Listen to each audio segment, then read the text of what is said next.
ഇന്നത്തെ പരിശോധനാ ഫലം 10 പേർക്ക് പോസിറ്റീവും 8 പേർക്ക് നെഗറ്റീവുമാണ്. ഇടുക്കി 4, കോഴിക്കോട് കോട്ടയം 2 വീതം, തിരുവനന്തപുരം കൊല്ലം 1 വീതം. ഇങ്ങനെയാണ് പോസിറ്റീവായത്. നെഗറ്റീവായത് കാസർഗോഡ് 6, മലപ്പുറം കണ്ണൂർ 1 വീതം. ഇന്ന് രോഗബാധ സ്ഥിരീകരിച്ച 10 പേരിൽ 4 പേർ അയൽ സംസ്ഥാനങ്ങളിൽ നിന്ന് വന്നവരാണ്. 2 പേർ വിദേശത്തു നിന്ന് വന്നവരും. സമ്പർക്കം മൂലം രോഗബാധ ഉണ്ടായത് 4 പേർക്കാണ്. ഇതുവരെ 447 പേർക്കാണ് രോഗം സ്ഥിരീകരിച്ചത്. അതിൽ 129 പേരാണ് ഇപ്പോൾ ചികിത്സയിലുള്ളത്. നിരീക്ഷണത്തിലുള്ളവരുടെ എണ്ണം സംസ്ഥാനത്ത് ഗണ്യമായി കുറഞ്ഞിട്ടുണ്ട്. 23,876 പേരാണ് ഇപ്പോൾ നിരീക്ഷണത്തിലുള്ളത്. 23,439 പേർ വീടുകളിലാണ്. 437 പേർ ആശുപത്രികളിലുമാണ്. ഇന്ന് മാത്രം 148 പേരെ ആശുപത്രിയിൽ പ്രവേശിപ്പിച്ചു. ഇതുവരെ 21,334 സാമ്പിളുകളാണ് പരിശോധിച്ചത്. 20,326 എണ്ണം രോഗബാധയില്ല എന്ന് ഉറപ്പാക്കിയിട്ടുണ്ട്. പരിശോധനയ്ക്ക് അയച്ചതാണ് 21,334 സാമ്പിളുകൾ. കാസർഗോഡ്, കണ്ണൂർ, കോഴിക്കോട്, മലപ്പുറം ഈ 4 ജില്ലകൾ റെഡ് സോണിൽ തന്നെ തുടരേണ്ടതായിട്ടാണ് ഇരിക്കുന്നത്. കണ്ണൂർ ജില്ലയിൽ നിരീക്ഷണത്തിലുള്ളത് 2,592 പേരാണ്. കാസർഗോട്ട് 3,126 പേർ, കോഴിക്കോട് 2,770, മലപ്പുറത്ത് 2,465. ഈ 4 ജില്ലയൊഴികെയുള്ള മറ്റ് 10 ജില്ലകളും ഓറഞ്ച് സോണിലാകും. റെഡ് സോണായി കണക്കാക്കുന്ന 4 ജില്ലകളിലും ഇപ്പോഴുള്ള രീതിയിൽ തന്നെ നിയന്ത്രണങ്ങൾ കർശനമായി തുടരും. നേരത്തെ പോസിറ്റീവായി കേസുകളൊന്നും ഇല്ലാതിരുന്നതുകൊണ്ട് കോട്ടയം, ഇടുക്കി ജില്ലകളെ ഗ്രീൻ സോണിൽ ഉൾപ്പെടുത്തി ചില ഇളവുകൾ നൽകിയിരുന്നു. എന്നാൽ ഇന്ന് കോട്ടയത്തും ഇടുക്കിയിലും പുതിയ കേസുകൾ വന്നിട്ടുണ്ട്. അപ്പോൾ ഗ്രീൻ സോണിൽ നിന്ന് മാറ്റി ഓറഞ്ചിലേക്ക് അവരെ ഉൾപ്പെടുത്തുകയാണ്. ഇതിൽ കാണുന്നത് ഈ ഓറഞ്ച് മേഖലയിലുള്ള ഈ 10 ജില്ലകളിൽ ചെയ്യാൻ പോകുന്നത് ഹോട്ട്സ്പോട്ടുകളായ പഞ്ചായത്തുകളുണ്ട്.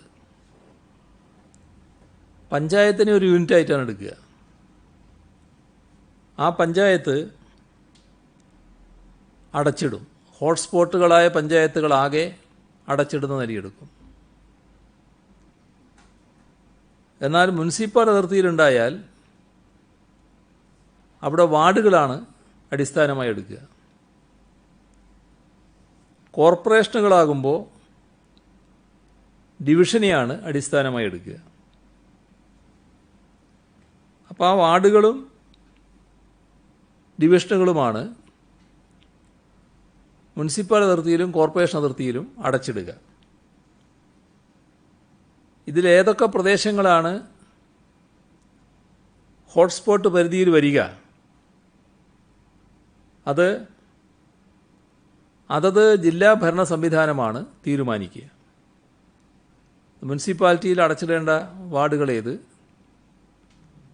കോർപ്പറേഷനിൽ അടച്ചിടേണ്ട ഡിവിഷൻ ഏത് എന്നതെല്ലാം ജില്ലാ ഭരണ സംവിധാനം തീരുമാനിക്കും. കണ്ണൂർ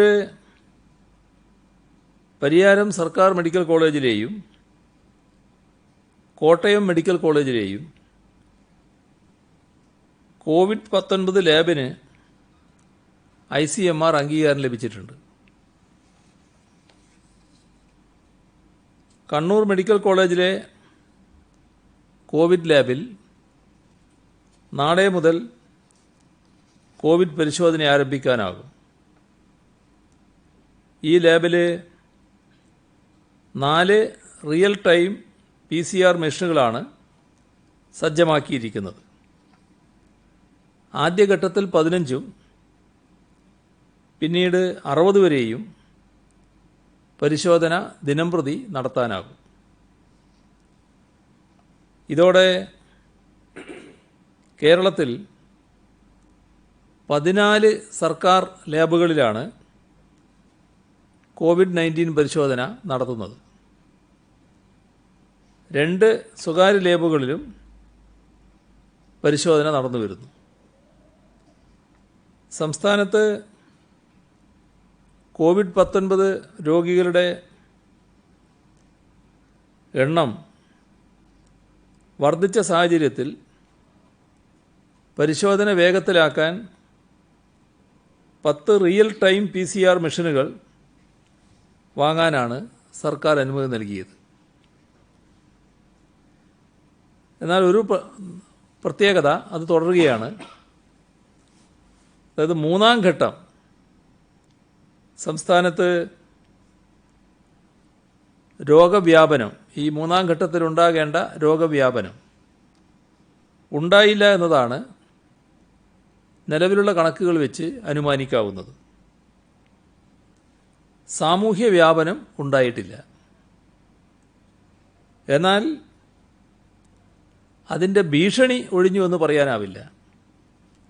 ആ ഭീഷണി നിലനിൽക്കുകയും തുടരുകയുമാണ്. തമിഴ്നാട് കർണാടക അതിർത്തി പങ്കിടുന്ന പ്രദേശങ്ങൾ, ആ പ്രദേശങ്ങളിലൂടെ ആളുകൾ ഇരുവശത്തേക്കും കടക്കുന്നത് തടയാനുള്ള കർശന നടപടി സ്വീകരിക്കാൻ നിർദ്ദേശിച്ചിട്ടുണ്ട്. മെഡിക്കൽ ആവശ്യങ്ങൾ ഉൾപ്പെടെയുള്ള അത്യാവശ്യ യാത്രകൾക്ക് വേണ്ടി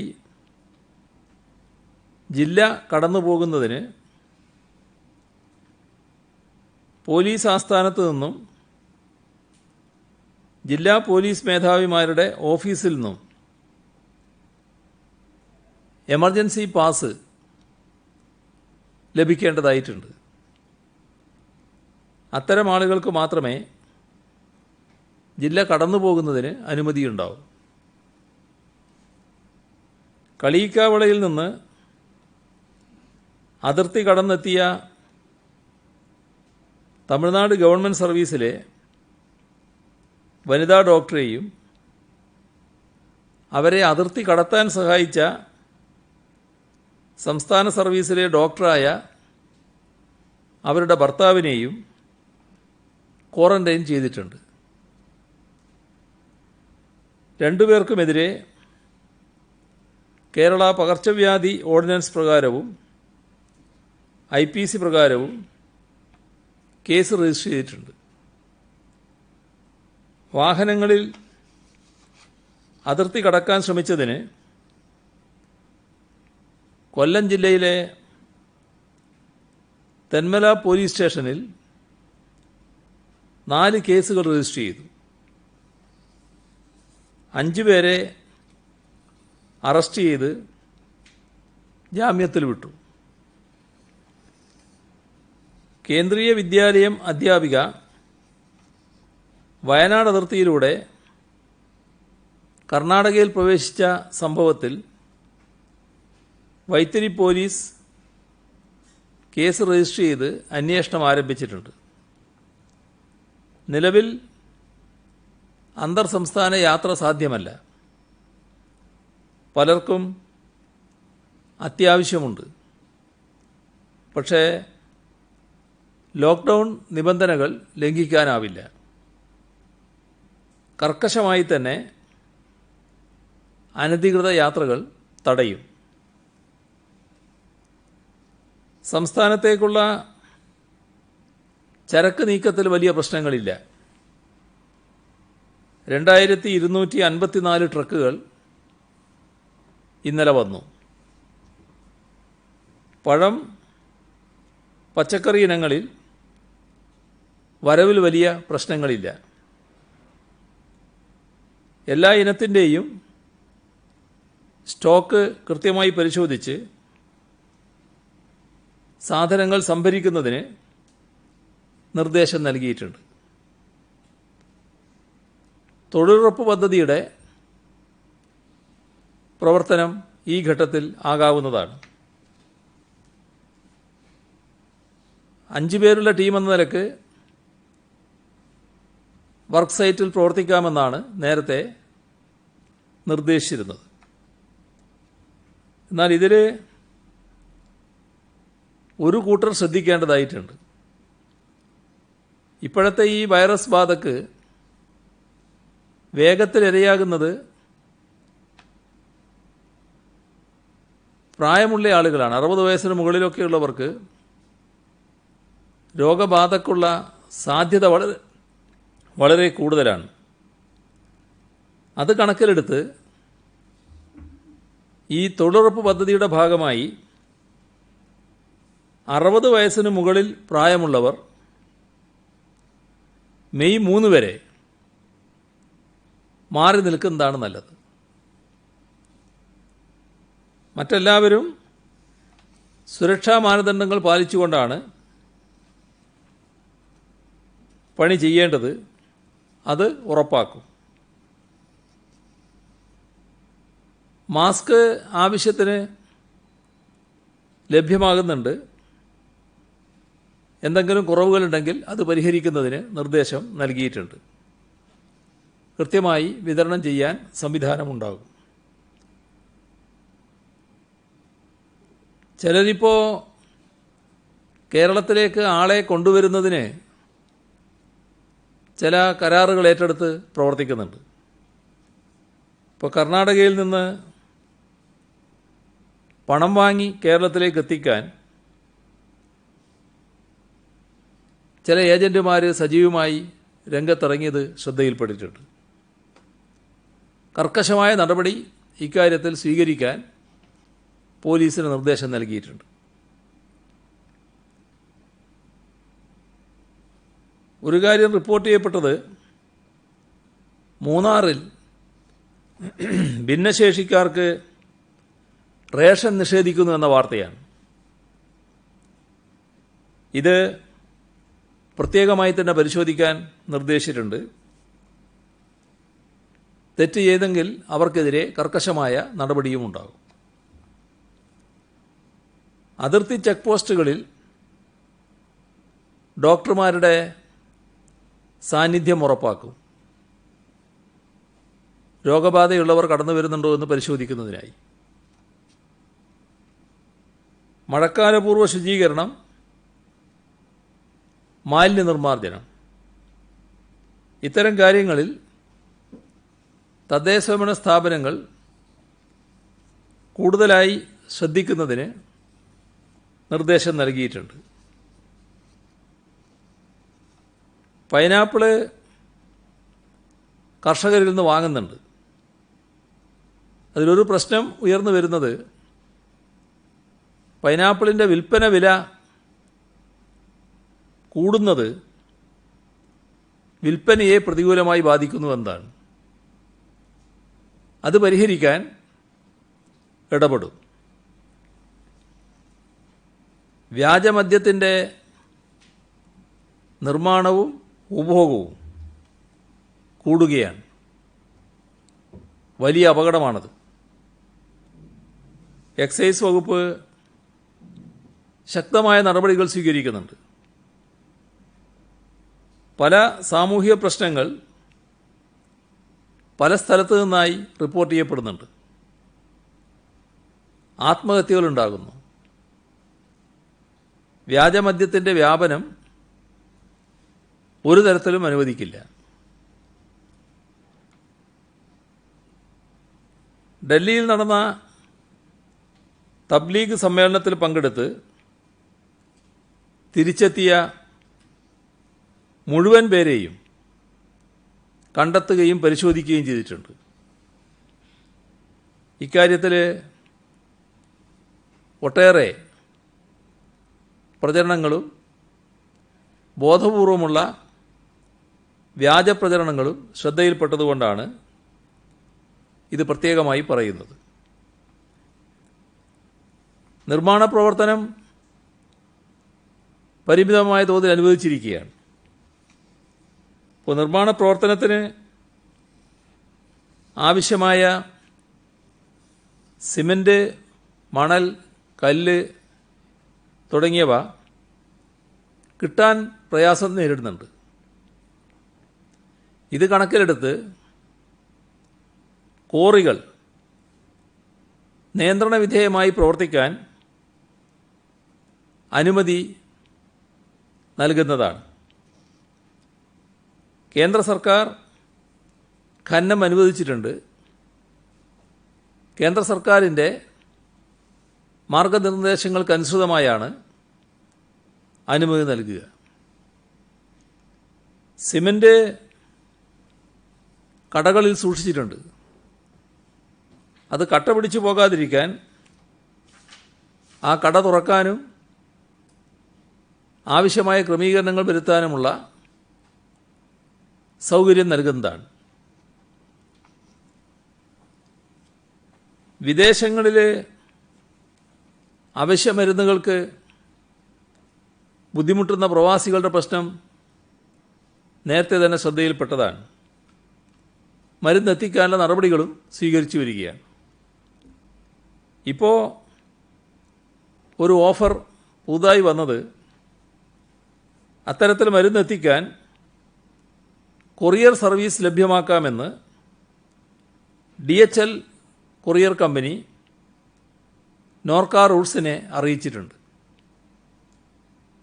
മരുന്നും ബില്ലുകളും കൊച്ചിയിലെ ഓഫീസിലെത്തിച്ചാൽ പാക്കിംഗ് ഉൾപ്പെടെ കമ്പനി നിർവഹിച്ച് ഡോർ ടു ഡെലിവറിയായി മരുന്നെത്തിക്കും. റെഡ് സോൺ ഒഴികെയുള്ള ജില്ലകളിൽ 2 ദിവസത്തിനകം ഓഫീസ് തുറക്കാമെന്നും കമ്പനി അറിയിച്ചിട്ടുണ്ട്.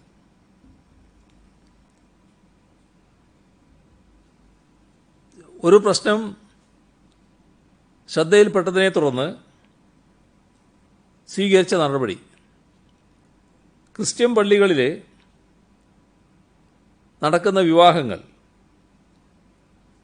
ഇപ്പോൾ ചില പ്രയാസങ്ങൾ അനുഭവിക്കുന്നതിൻ്റെ ഭാഗമായി പരമാവധി 20 പേരെ പങ്കെടുപ്പിച്ച് നടത്തുന്നതിന് അനുമതി നൽകും.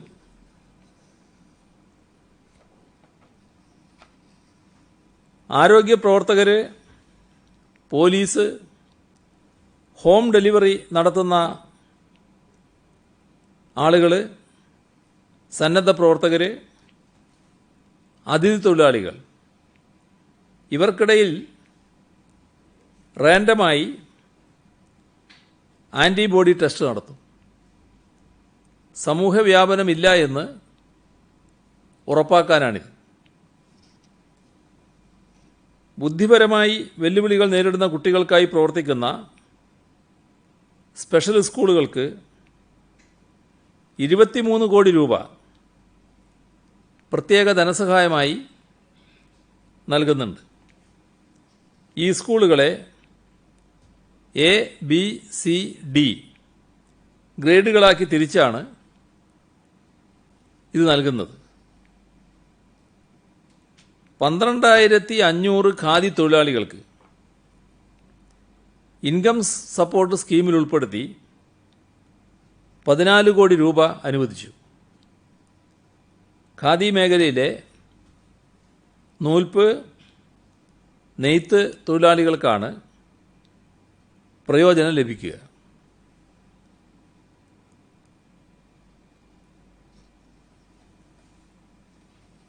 സംസ്ഥാനത്ത് ഈ ദുരന്തകാലം അഭിമുഖീകരിക്കുന്നതിൽ മുൻപിൽ നിൽക്കുന്നവരിൽ സാമൂഹ്യ സന്നദ്ധ സേനയുടെ പങ്കാളിത്തം എടുത്തു പറയേണ്ടതാണ്. പ്രകൃതി ദുരന്തങ്ങളെ തുടർന്നാണ് ഏതൊരു പ്രതിസന്ധിയിലും സഹായത്തിനുണ്ടാകുന്ന ഒരു സാമൂഹ്യ സന്നദ്ധ സേന രൂപീകരിക്കാൻ സർക്കാർ തീരുമാനമെടുത്തത്. അത് ഇപ്പോൾ നാടിൻ്റെ ആകെ രക്ഷയ്ക്കായി പ്രയോജനപ്പെടുകയാണ്. 2020 ജനുവരി 1-നാണ് സന്നദ്ധ സേന ഡയറക്ടറേറ്റ് രൂപീകരിച്ചത്. ഓരോ 100 പേർക്കും ഒരു സാമൂഹിക സന്നദ്ധ പ്രവർത്തകൻ എന്ന നിലയിൽ 3,40,000 അംഗങ്ങളാണ് പദ്ധതിയുടെ ലക്ഷ്യം.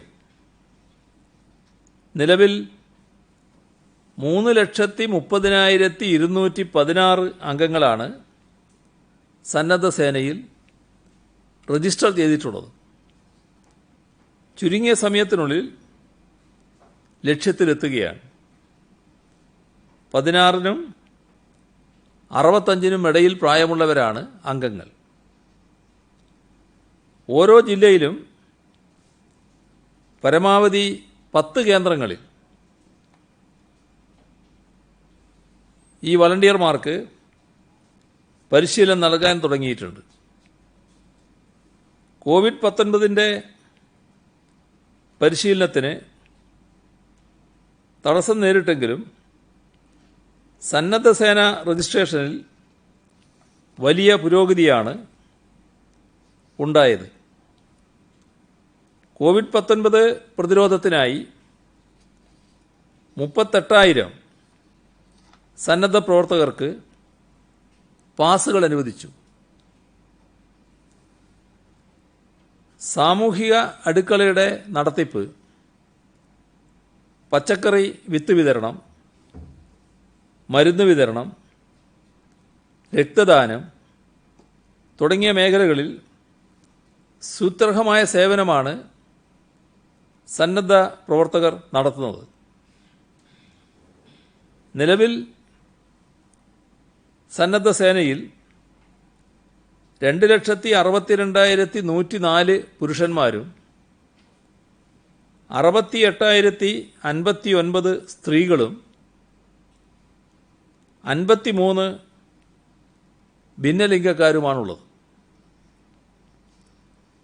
രാജ്യത്താദ്യമായി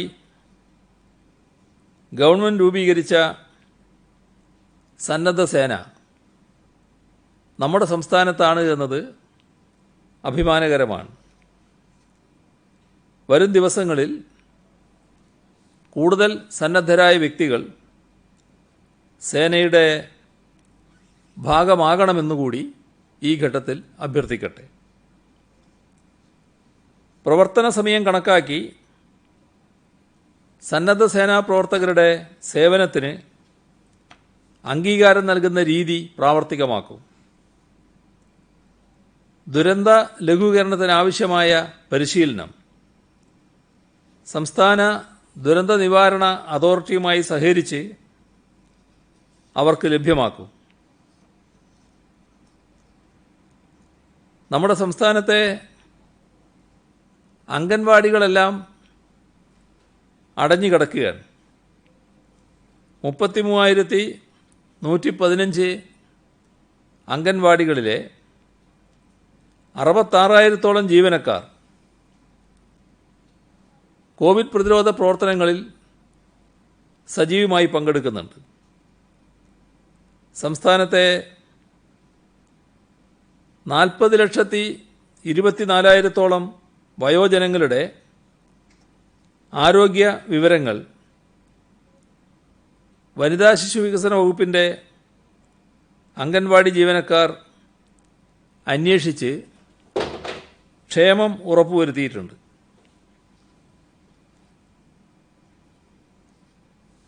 പൂർണ്ണമായും ഡിജിറ്റലായി സ്മാർട്ട് ഫോണുകൾ വഴിയാണ് അംഗൻവാടി ജീവനക്കാർ ബൃഹത്തായ വിവരശേഖരണം നടത്തുന്നത്.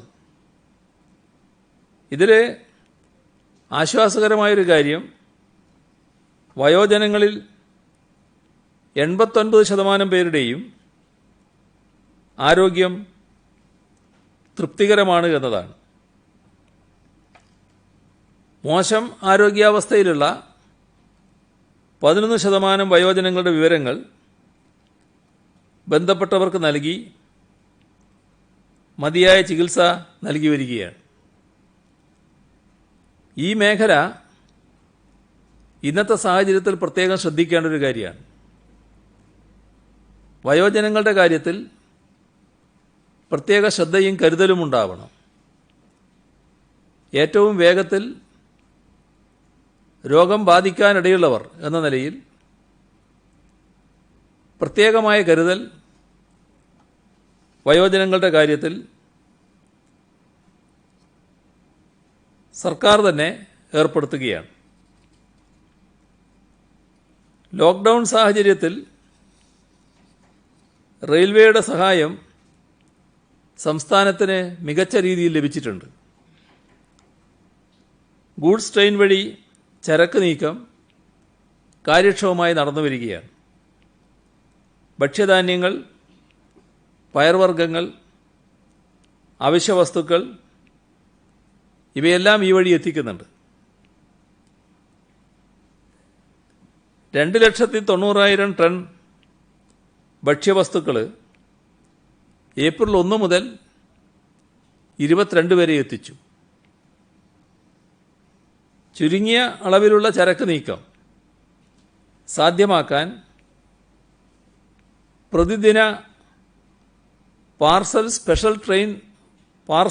സ്പെഷ്യൽ ട്രെയിൻ സർവീസ് നാഗർകോവിൽ നിന്നും കോട്ടയം വഴി കോഴിക്കോട് വരെ സർവീസ് നടത്തുന്നുണ്ട്.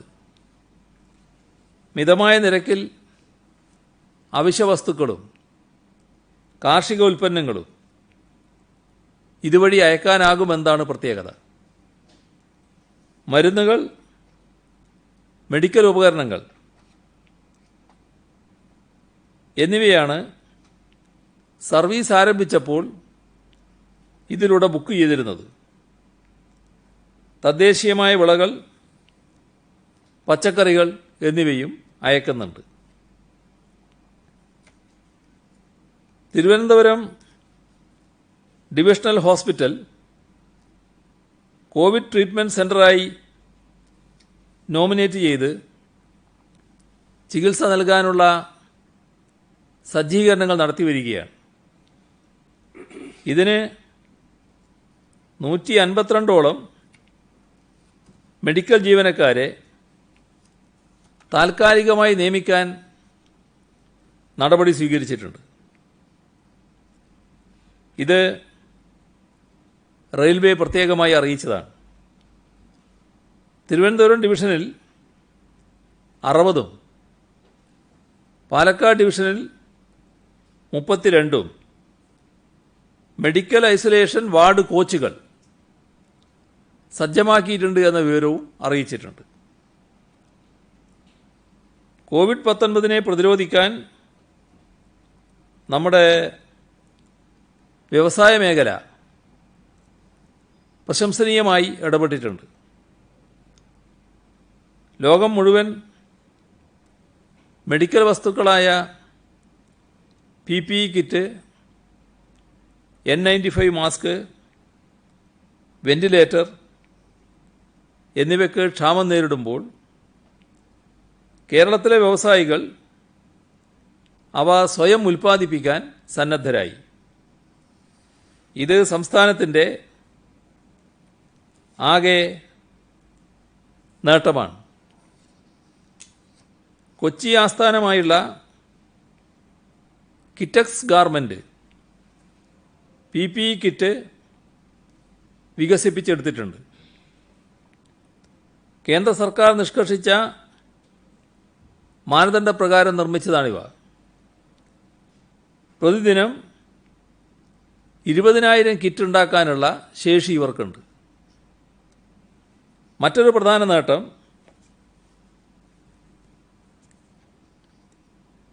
കേരളത്തിൽ തന്നെ N95 മാസ്ക് ഉൽപ്പാദിപ്പിക്കാൻ കഴിയുന്ന വ്യവസായം തുടങ്ങാൻ കഴിഞ്ഞു എന്നതാണ്. കൊച്ചി ആസ്ഥാനമായി പ്രവർത്തിക്കുന്ന എയറോഫിൽ ഫിൽറ്റേഴ്സ് ഇന്ത്യ സർക്കാരിൻ്റെ കീഴിലുള്ള മേക്കർ വില്ലേജിൻ്റെ സഹായത്തോടെയാണ് N95 മാസ്ക് വികസിപ്പിച്ചെടുത്തത്. കേന്ദ്ര സർക്കാരിൻ്റെ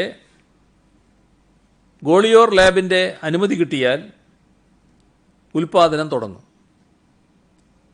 മറ്റൊന്ന് വെന്റിലേറ്ററുകളുടെ നിർമ്മാണമാണ്. വെന്റിലേറ്ററുകളുടെ ആവശ്യകത കൂടുകയും ലഭ്യത കുറയുകയും ചെയ്യുന്നത് വലിയ പ്രതിസന്ധി സൃഷ്ടിക്കുന്നുണ്ട്. ഈ സാഹചര്യത്തെ നേരിടാനാണ് ഇന്ത്യയിൽ വെന്റിലേറ്റർ നിർമ്മിക്കാൻ കഴിയുമോ എന്ന് വ്യവസായികളോട് സർക്കാർ ആരാഞ്ഞത്. ഈ ദൗത്യം ഇന്ത്യയിലെ തന്നെ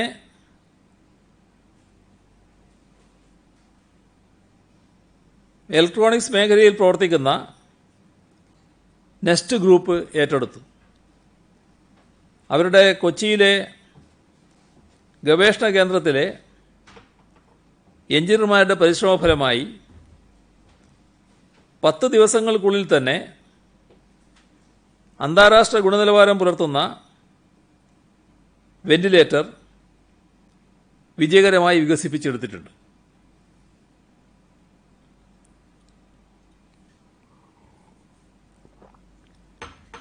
കേരളത്തിലെ വിദഗ്ധ ഡോക്ടർമാർ ഈ വെന്റിലേറ്ററിൻ്റെ പ്രവർത്തനം വിലയിരുത്തുകയും സംതൃപ്തി രേഖപ്പെടുത്തുകയും ചെയ്തതായാണ് അറിയാൻ കഴിഞ്ഞത്. നിയമാനുസൃതമായ എല്ലാ അനുമതികളും കരസ്ഥമാക്കി ഉയർന്ന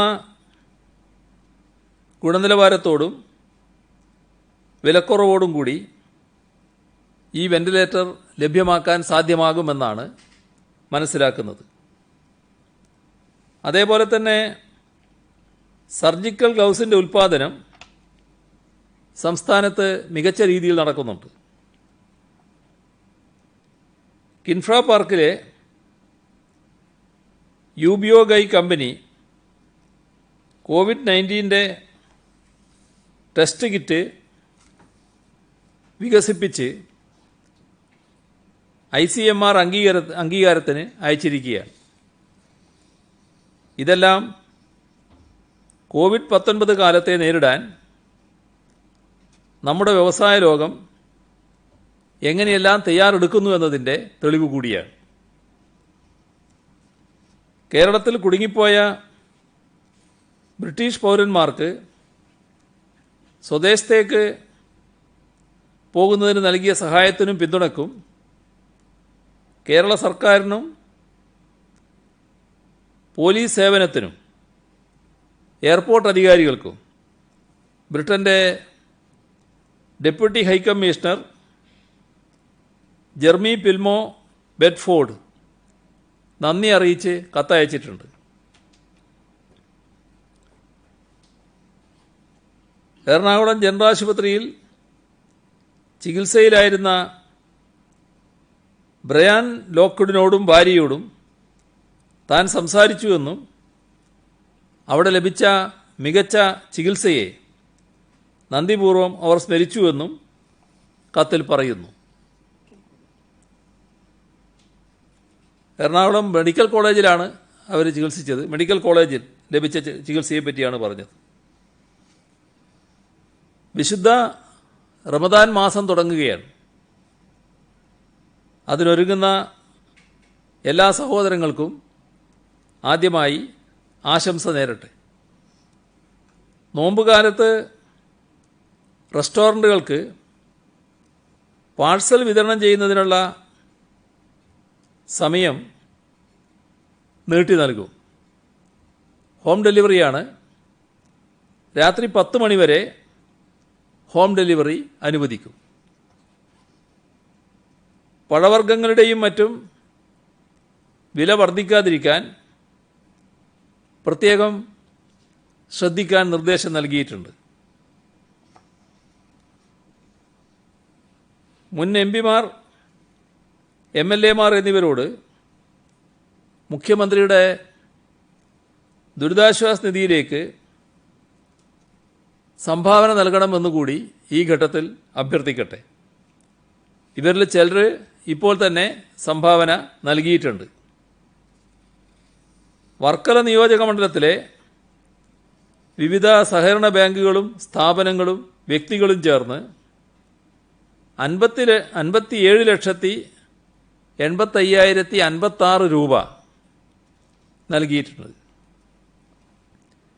കോഴിക്കോട് കക്കട്ടിൽ റൂറൽ സഹകരണ ബാങ്ക് ജീവനക്കാർ അവരുടെ ശമ്പളവും ബാങ്ക് വിഹിതവും ചേർത്ത് 25 ലക്ഷം രൂപ നൽകുന്നു. കൊടുവള്ളി എളേറ്റിൽ പുല്ലടി ഷാജഹാൻ്റെ മകൻ ജഹലിൽ തൻ്റെ സുന്നത്ത് കർമ്മത്തിൻ്റെ സഹായമായി ലഭിച്ച 51,000 രൂപ കൈമാറിയിട്ടുണ്ട്. വഖഫ് ബോർഡ് ചെയർമാൻ TK ഹംസ സക്കാത്ത് ധനസഹായത്തിനായി മാറ്റിവെച്ചിരുന്ന 1,50,000 രൂപ കൈമാറിയിട്ടുണ്ട്. വർക്കല റെയിൽവേ സ്റ്റേഷൻ മല്ലികാമന്ദിരത്തിൽ രവീന്ദ്രനാഥ് തൻ്റെ 1 വർഷത്തെ വികലാംഗ പെൻഷൻ തുക കൈമാറി. 2 കാലുകളും ചലനശേഷി നഷ്ടപ്പെട്ട അദ്ദേഹം വീൽചെയറിൻ്റെ സഹായത്തോടെയാണ് സഞ്ചരിക്കുന്നത്. പെരിങ്ങമല UP സ്കൂൾ വിദ്യാർത്ഥി അജു എസ് തൻ്റെ ഭിന്നശേഷി പെൻഷനായ 1,301 രൂപ കൈമാറി. നാവായിക്കുളം ഗവൺമെൻറ് ഹയർ സെക്കൻഡറി സ്കൂളിലെ 2 ബാച്ച് സ്റ്റുഡൻറ് കേഡറ്റുകൾ വിഷു കൈനീട്ടമായി ലഭിച്ച 11,000 രൂപ കൈമാറി. കക്കട്ടിൽ സ്വദേശി ഹൃദയകിരൺ, സൗഹൃദ് കിരൺ എന്നീ സഹോദരങ്ങൾ വിഷു കൈനീട്ടമായി ലഭിച്ച തുകയും മറ്റും ചേർത്ത് 25,000 രൂപ കൈമാറി. ബാലഗോകുലം വിവിധ ജില്ലകളിലെ കുട്ടികളിൽ നിന്ന് വിഷു കൈനീട്ടമായി സമാഹരിച്ച 4,63,087 രൂപ കൈമാറിയിട്ടുണ്ട്. കൊല്ലം മനോവികാസ് സ്പെഷ്യൽ സ്കൂളിലെ കുട്ടികൾ തങ്ങൾക്ക് വിഷു കൈനീട്ടമായി ലഭിച്ച തുക 76,341 രൂപ കൈമാറി. കരുനാഗപ്പള്ളി പോക്കാട്ടുത്തറയിൽ ഗോപാലൻ തൻ്റെ കർഷക തൊഴിലാളി പെൻഷൻ തുകയും വിഷു കൈനീട്ടവും ചേർത്ത് 10,001 രൂപ കൈമാറി. അടൂർ വില്ലേജിലെ വളക്കരയിലെ കർഷകൻ AB അഹമ്മദ് അലി 3 ലക്ഷം രൂപ നൽകുകയുണ്ടായി. ഇത്രയുമാണ് ഇന്ന് പറയാനുള്ളത്.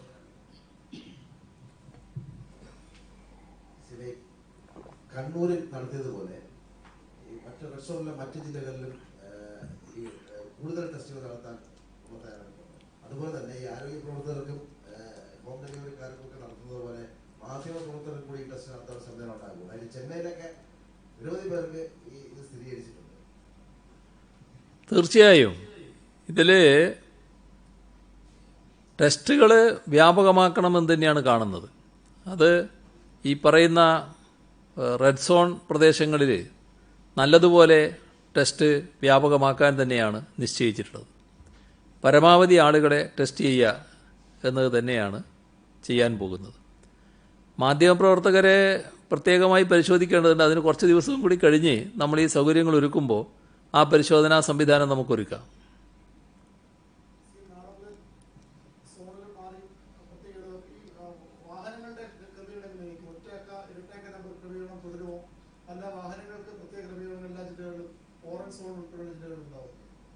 വാഹനങ്ങളുടെ കാര്യത്തിൽ ഇപ്പോഴുള്ള നിയന്ത്രണം അത് പൂർണ്ണമായിട്ട് അവസാനിപ്പിക്കാനാവില്ല. കാരണം ഈ വലിയ തോതിൽ വാഹനങ്ങൾ ഇറങ്ങുന്നത് നമുക്ക് പ്രയാസങ്ങൾ ഉണ്ടാക്കുന്നതാണ്. അതുകൊണ്ടാണ് പട്ടണങ്ങളിൽ ആ തരത്തിലുള്ള ഒരു സംവിധാനം നമ്മൾ ഒരുക്കിയിട്ടുള്ളത്.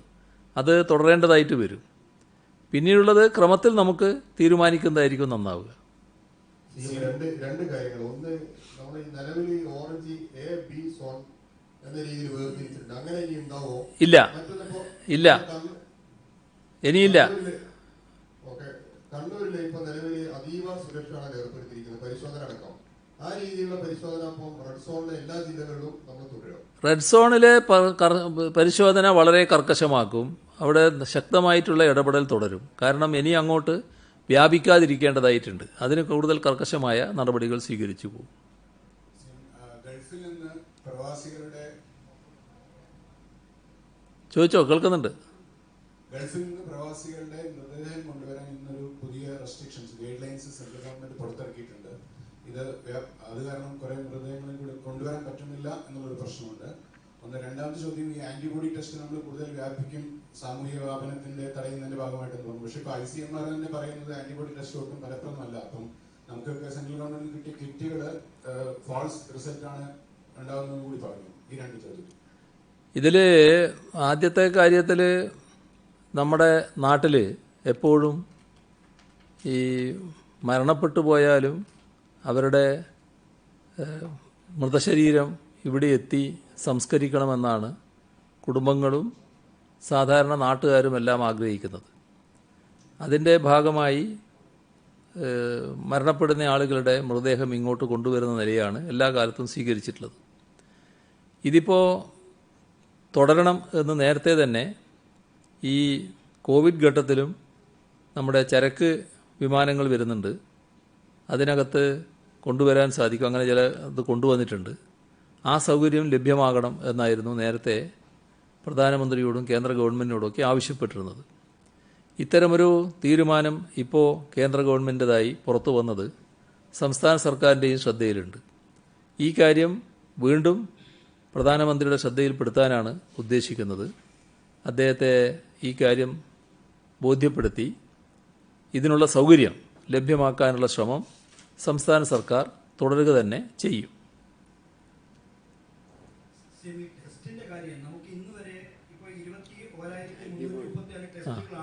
അല്ല, ഈ ആൻറ്റിബോഡിയുടെ കാര്യം ഞാൻ പറഞ്ഞില്ല. രണ്ട് ചോദ്യം വന്നതുകൊണ്ടാണ്. നേരത്തെ ചോദിച്ച ചോദ്യത്തിൽ ആൻറ്റിബോഡി കാര്യം പറഞ്ഞല്ലോ. അതിൽ നാം കാണേണ്ടത് ഇപ്പോൾ ഈ പരിശോധനയ്ക്ക് വേണ്ടി വന്ന സംവിധാനങ്ങൾ, ആ കിറ്റുകൾ, അത് ഗുണകരമല്ല എന്നാണ് ICMR പറഞ്ഞത്. ആൻറ്റിബോഡി ടെസ്റ്റേ പാടില്ല എന്നുള്ള നിലപാടല്ല ICMR എടുത്തിട്ടുള്ളത്. അപ്പോൾ ആൻറ്റിബോഡി ടെസ്റ്റ് ഗുണകരമായ തരത്തിൽ നടത്തുക എന്നതാണ് ഉദ്ദേശിക്കുന്നത്. അതിനുള്ള സംവിധാനങ്ങൾ ICMRൻ്റെ കൂടി സഹായത്തോടെ ഒരുക്കാൻ തന്നെയാണ് കാണുന്നത്. അതിലൊരു പ്രയാസവും വരില്ല. മാത്രമേ നമുക്ക് സാമ്പിളുകൾ പരിശോധിക്കാൻ കഴിയുള്ളൂ. ഇത് മഹാരാഷ്ട്രയും മറ്റ് ഇതര സംസ്ഥാനങ്ങളും എടുത്താൽ അവരൊരു 60,000 ഒക്കെ കടന്നു കഴിഞ്ഞു. അപ്പോൾ നമുക്ക് ഈ ടെസ്റ്റുകളുടെ കാര്യത്തിൽ കുറച്ചുകൂടി മുന്നോട്ട് പോകാൻ കഴിയാത്ത എന്താണ്? ഈ കിറ്റുകളുടെ അഭാവമാണോ, അവരുടെ ഗുണനിലവാര പ്രശ്നമാണോ, എന്നാണ് നമുക്ക് ആ മേഖലയിൽ കുറച്ചുകൂടെ മുന്നോട്ട് പോകാൻ കഴിയാത്തത്? അതിൽ ടെസ്റ്റിന് ആവശ്യമായ കിറ്റുകൾ നമ്മുടെ കയ്യിൽ ഉണ്ടായില്ല എന്നുള്ളത് തന്നെയാണ് പ്രത്യേകത. അതിന് നമ്മൾ കേന്ദ്ര ഗവൺമെൻറ്റിനോട് ആവശ്യപ്പെട്ടിരുന്നു. പക്ഷേ അത്രത്തോളം കിറ്റുകൾ നമുക്ക് ലഭ്യമായിരുന്നില്ല. മഹാരാഷ്ട്രയിലൊക്കെ അവരുടേതായ പ്രത്യേകത കൊണ്ട് അവിടെ തന്നെ ചില സാധനങ്ങൾ ഉണ്ടായിരുന്നു. നമുക്ക് അത്തരം ഉൽപ്പാദിപ്പിക്കുന്ന സ്ഥാപനങ്ങളും ഇവിടെയില്ല. ഏതായാലും ഇപ്പോൾ നമുക്ക് കേന്ദ്ര ഗവൺമെൻറ് കുറേ കിറ്റുകൾ നൽകിയിട്ടുണ്ട്. ഇനി വേഗത കൂട്ടാൻ സാധിക്കും. ആ വേഗത കൂട്ടി തന്നെ കാര്യങ്ങൾ ചെയ്യാനാണ് സർക്കാർ ഉദ്ദേശിക്കുന്നത്. അതുപോലെ തന്നെ ഈ സാലറി ചലഞ്ചുമായി ബന്ധപ്പെട്ട വിഷയത്തിൽ കേന്ദ്ര നിർദ്ദേശം സംസ്ഥാനം ലംഘിച്ചു എന്നാണ് BJP സംസ്ഥാന അധ്യക്ഷൻ പറഞ്ഞത്. നേരത്തെ തന്നെ കേന്ദ്രത്തിന്റെ നിർദ്ദേശം ഇത്തരത്തിലായിരുന്നു: കോവിഡ് പ്രതിരോധ പ്രവർത്തനങ്ങളുമായി ബന്ധപ്പെട്ട് നേരിട്ട് നിൽക്കുന്നവരിൽ നിന്ന് സാലറി ചലഞ്ചിൽ നിന്ന് ഒഴിവാക്കണമെന്ന നിർദ്ദേശം കേന്ദ്രം നൽകിയെന്നാണ് പറഞ്ഞത്. അത് അദ്ദേഹത്തിനുള്ള വിവരമായിരിക്കും. അത് ഇവിടെ നമ്മളിപ്പോൾ ഈ ഘട്ടത്തിൽ ഈ സംസ്ഥാന ഗവൺമെൻറ്റിൻ്റെ നില വെച്ചുകൊണ്ട് ഒരു ശമ്പളം കൊടുക്കുന്നതിൽ ഒരു 6 ദിവസത്തെ ശമ്പളം മാറ്റിവെക്കുന്ന നിലയാണ് സ്വീകരിച്ചിട്ടുള്ളത്. അത് ആ നടപടി എല്ലാവർക്കും ബാധകമായിട്ടുള്ള നിലക്കാണ് നമ്മൾ എടുത്തിട്ടുള്ളത്. ഇന്ന് IT സെക്രട്ടറി കാനം രാജേന്ദ്രനെ കൊണ്ടുവന്നൊരു വാർത്തയുണ്ട്. അത് ഏത് സാഹചര്യത്തിലാണ് അങ്ങനെ എന്തെങ്കിലും കണ്ടിട്ടുണ്ടെങ്കിൽ അത് ദുരൂഹത, സ്പ്രിംഗ്ലറുമായി ബന്ധപ്പെട്ട് ദുരൂഹത മാറ്റാനെന്നാണ് മാധ്യമങ്ങളിൽ കൂടി വന്ന വാർത്ത. അതിൽ തന്നെ ഇന്ന് KPCC പ്രസിഡന്റ് പ്രതികരിക്കുകയും ചെയ്തു. ദുരൂഹത മാറ്റാനാണെങ്കിൽ എല്ലാ പാർട്ടി ഓഫീസിലും ഈ പ്രിൻസിപ്പൽ സെക്രട്ടറി അയക്കുമോ എന്നാണ് മുല്ലപ്പള്ളി രാമചന്ദ്രൻ ചോദിക്കുന്നത്. അല്ല, KPCC പ്രസിഡന്റ് ചോദ്യമാണല്ലേ? ശരി. അപ്പോൾ അതിൽ അദ്ദേഹം എന്തുകൊണ്ട് കണ്ടു എന്നൊക്കെയുള്ള കാര്യങ്ങൾ അദ്ദേഹത്തോട് ചോദിച്ചാൽ മാത്രമേ മനസ്സിലാക്കാൻ പറ്റൂ. ഞാനത് അന്വേഷിച്ചിട്ടില്ല. അങ്ങയുടെ നിർദ്ദേശപ്രകാരമാണ് IT സെക്രട്ടറി പോയെന്നുള്ള വാർത്തയാണ് ഉപയോഗിച്ചത്. അത് മാത്രമല്ല, ഇന്നലെ അങ്ങ് CPIയുടെ ചോദ്യം ചോദിച്ചപ്പോൾ ഓരോ പാർട്ടിക്കും ഓരോ നിലപാടാണെന്ന് പറഞ്ഞു. പക്ഷെ ഇപ്പോഴും CPI സംസ്ഥാന സെക്രട്ടറി CPM സംസ്ഥാന സെക്രട്ടറിയെ കണ്ടു. ഈ വിഷയത്തിലുള്ള നേരത്തെയുള്ള പല കാര്യങ്ങളും ക്യാബിനറ്റ് ചർച്ച ചെയ്തില്ല, നിയമവകുപ്പിനെ കണ്ടില്ല, ഈ ഇടത് നയത്തിന് വിരുദ്ധമാണ് കാരണം എന്നീ സംശയങ്ങൾ അവരുന്നയിക്കുന്നുണ്ട്. അങ്ങ് ഇത് കാര്യമില്ല എന്ന് പറഞ്ഞ് തള്ളിക്കളയുമ്പോൾ മുന്നണിയിലെ രണ്ടാം കക്ഷിയായ CPIക്ക് പോലും ഇക്കാര്യത്തിൽ കടുത്ത അതൃപ്തി നിലനിൽക്കുന്ന ഒരു സാഹചര്യമുണ്ട്.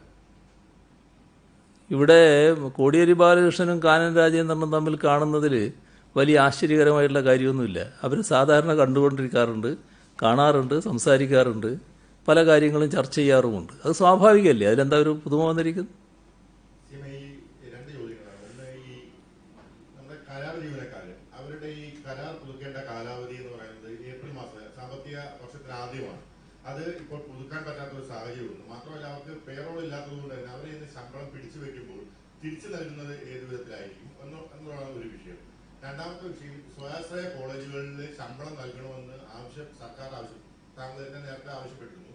എന്നാൽ പല കോളേജുകളും ജീവനക്കാർക്ക് ശമ്പളം നൽകാത്തൊരവസ്ഥയുണ്ട്. അടിയന്തരമായി അതിനകത്ത് ഇടപെടാനുള്ള സാധ്യതയുണ്ടോ? കരാർ ജീവനക്കാരുടെ കാര്യത്തിൽ ഈ പറയുന്ന സാങ്കേതികത്വത്തിൻ്റെ ഭാഗമായി തൊഴിൽ നഷ്ടപ്പെട്ടു പോകുന്ന അവസ്ഥയുണ്ടാവില്ല. ഈ സന്ദർഭത്തിൽ അത്തരം കാര്യങ്ങളിലെല്ലാം പൊതുവെ ഇളവുകൾ അനുവദിക്കുകയാണ്. അപ്പോൾ അതിൻ്റെ കാലപരിധി നീട്ടിക്കൊടുക്കുന്നതിന് പ്രയാസം സ്വാഭാവികമായിട്ടും ഉണ്ടാവില്ല. പിന്നെ അവരുമായി ബന്ധപ്പെട്ട് ശമ്പളത്തിൻ്റെ കാര്യം, അതിൽ നിശ്ചിത സംഖ്യയിലധികം വരുമാനമുള്ളവരുടെ ഒരു ഭാഗം കട്ട് ചെയ്യുന്ന നിലയാണ് എടുക്കുക. അതാണ് നടപടിയായിട്ട് വരിക. ഇന്നലെ വിശദമായി സംസാരിച്ചിട്ടും ഈ സ്പ്രിംഗ്ലർ കരാറുമായി ബന്ധപ്പെട്ട ആ വിശദീകരണമൊന്നും പ്രതിപക്ഷത്തിന് തൃപ്തികരമല്ല. അവർ പറയുന്നത് അങ്ങേ പഴയ ലാവ്ലിൻ ബാധ പിടികൂടിയിരിക്കുന്നു. ഇപ്പോൾ CPM-ലെ വിഭാഗീയത ചൂണ്ടിക്കാട്ടി അങ്ങ് രക്തസാക്ഷി പരിവേഷത്തിന് ശ്രമിക്കുകയാണ്. എന്താണ് അങ്ങയുടെ മറുപടി? ഞാൻ എന്ത് പറയാനാണ് അതിനൊക്കെ? ഞാൻ പറഞ്ഞാൽ പഴയ കഥകളിലേക്ക് പോകേണ്ടി വരും. അത് പോണോ? ചിലപ്പോൾ നിങ്ങൾക്കറിയാത്ത ചില കഥകളും ഉണ്ടാകും ആ കൂട്ടത്തിൽ. കമല ഇൻ്റർനാഷണലിനെ പറ്റി കേട്ടിരുന്നോ? നിങ്ങൾ ചോദിച്ച ആളോടാണ് ഞാൻ ചോദിക്കുന്നത്. കേട്ടിനാ? അല്ല, കമല ഇൻ്റർനാഷണലിനെ പറ്റി കേട്ടിരുന്നോ? അല്ല, നിങ്ങൾ ഇപ്പോൾ കേൾക്കുന്നോന്നല്ല, കമല ഇൻ്റർനാഷണലിനെ പറ്റി നിങ്ങൾ നേരത്തെ കേട്ടിരുന്നോ? നിങ്ങൾക്ക് അറിയാമായിരുന്നോ? കമല ഇൻ്റർനാഷണൽ എന്ന് പറയുന്നത് എൻ്റെ ഭാര്യയുടെ പേര് കമല എന്നാണ്. അവരുടെ പേരിലുള്ള സ്ഥാപനം വിദേശത്ത് ഉണ്ട് എന്ന് പറഞ്ഞിട്ടുള്ള ആക്ഷേപമായിരുന്നു കേട്ടാ.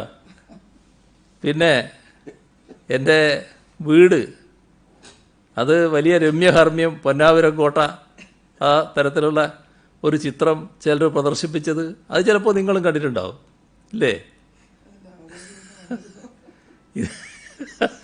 ഈ ഈ കഥകളിലേക്കൊക്കെ ഞാൻ പോണമെന്നാണോ പറയുന്നത്? അങ്ങനെ എന്തെല്ലാം ഏതെല്ലാം തരത്തിൽ. എൻ്റെ കുഞ്ഞുങ്ങൾ മകള് പഠിക്കാൻ പോയതിനെപ്പറ്റി വാർത്തയായിരുന്നു, ഓർമ്മയില്ലേ അത്?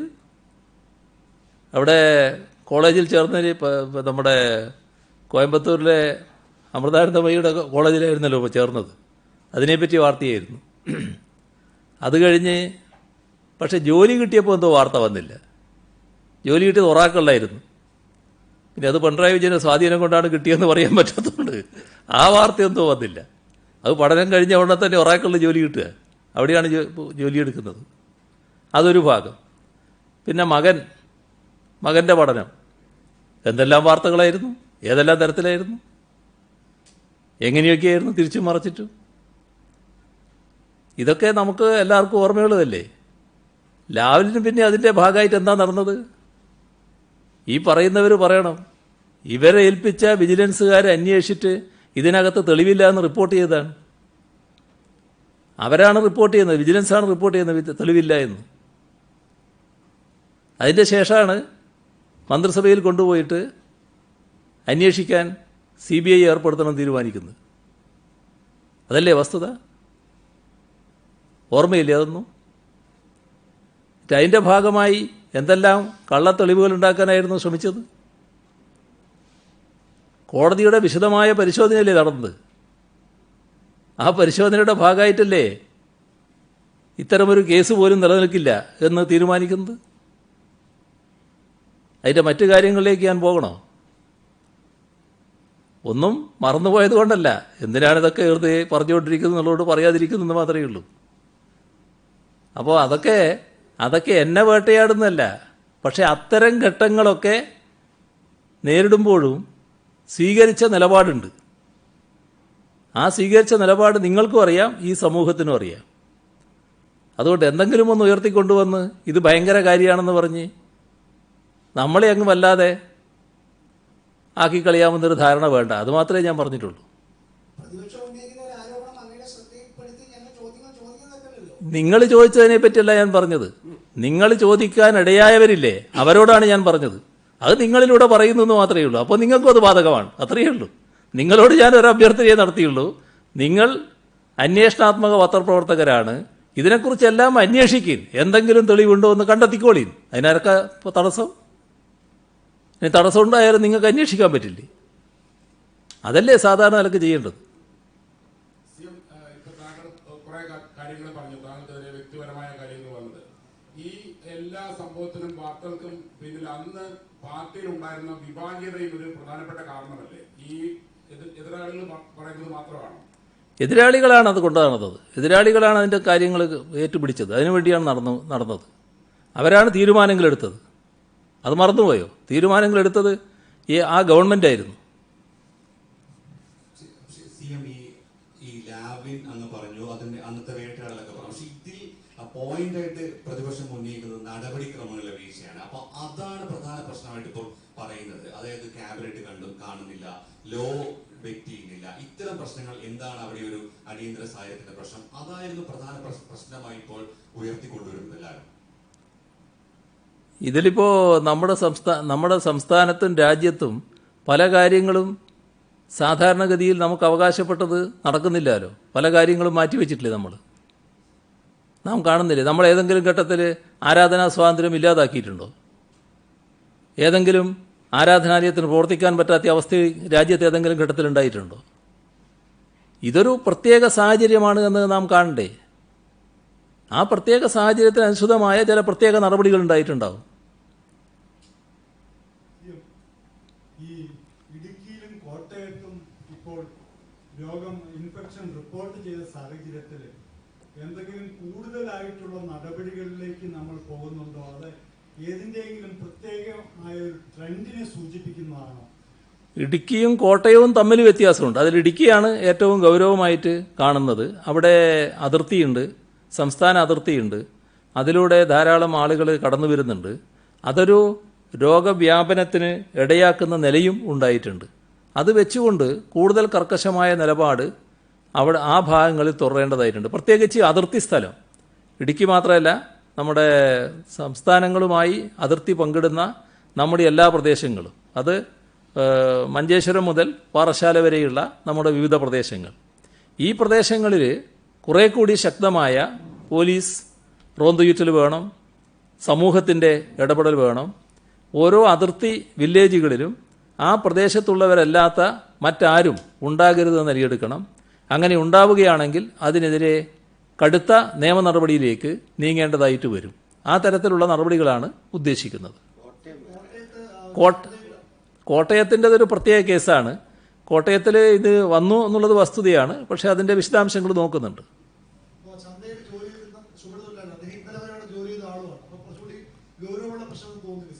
അല്ല ഒരു കാര്യം സമയമില്ലാത്തതാണ്. ഈ സ്വർണ്ണ പണയ സ്ഥാപനങ്ങൾ, സ്വകാര്യ സ്ഥാപനങ്ങളൊക്കെ പ്രവർത്തിക്കാൻ അനുമതിയുണ്ടോ? അതിന്റെ കൂടെ ചിട്ടി കമ്പനികൾ, അങ്ങനെയുള്ള കമ്പനികൾക്ക് പ്രവർത്തിക്കാൻ അനുമതിയുണ്ടോ? അതുകൂടെ ചോദ്യം.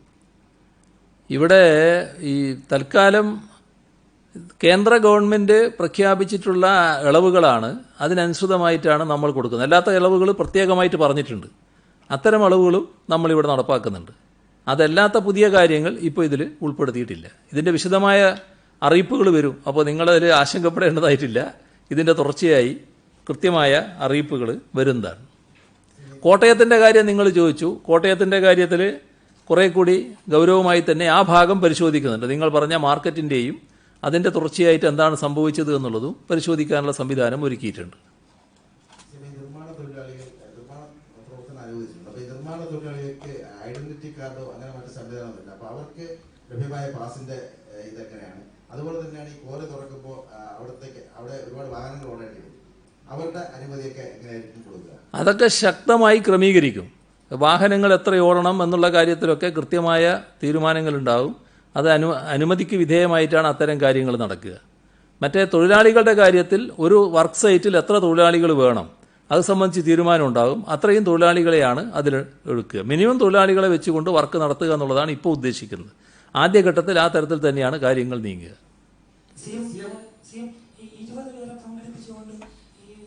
സമൂഹത്തിന് വിവാഹത്തിന്റെ ഇളവുകൾ നൽകിയിട്ടുണ്ട്. ഇത് ഇതേ നിയന്ത്രണത്തിൽ തന്നെ മറ്റു സമുദായങ്ങൾക്കും ഇളവുകൾ അനുവദിക്കുന്നുണ്ടോ? വിവാഹത്തിന് 20 പേരുടേത് എന്നുള്ളത് നേരത്തെ അനുവാദമുണ്ട്. വിവാഹത്തിനും പിന്നെ നമ്മുടെ ശവസംസ്കരണത്തിനും എല്ലാം 20 പേരാണ് ഉണ്ടാകേണ്ടത് എന്ന് നേരത്തെ പറഞ്ഞിട്ടുണ്ട്. ആ 20-ൽ കൂടാൻ പാടില്ല എന്നുള്ളത്. നമ്മളെ ധാരാളം ആളുകൾ കൂടുന്ന ചടങ്ങുകളാണല്ലോ ഇതൊക്കെ. അപ്പോൾ ഇവിടെ വന്ന വ്യത്യാസം എന്താണെന്ന് പറഞ്ഞാൽ, ക്രൈസ്തവ വിഭാഗത്തിൽ പള്ളിക്കകത്ത് വെച്ചാണ് കല്യാണം നടക്കാറുള്ളത് പലതും. അത് വിശ്വാസികളുടെ ഒരു വിശ്വാസവുമായി ബന്ധപ്പെട്ട പ്രശ്നമാണ്. അപ്പോൾ ഇത് വന്നപ്പോൾ ഒരു പ്രയാസമായി. പള്ളി അടഞ്ഞു കിടക്കുന്നു, അത് തുറന്നു കിട്ടുന്നില്ല, അത് കല്യാണം നടത്താൻ പറ്റാത്തൊരു സ്ഥിതി. അത് ശ്രദ്ധയിൽപ്പെട്ടപ്പോഴാണ് അതിന് പ്രത്യേക അനുമതിയുണ്ട് എന്ന് പറയുന്നത്. അതാണ് സംഭവിക്കുന്നത്. നമുക്ക് സമയായി ഇനി നമുക്ക് വേണ്ട. ഇപ്പോൾ നിർത്താം. അല്ല അവസാനം ഇത് തന്നെ.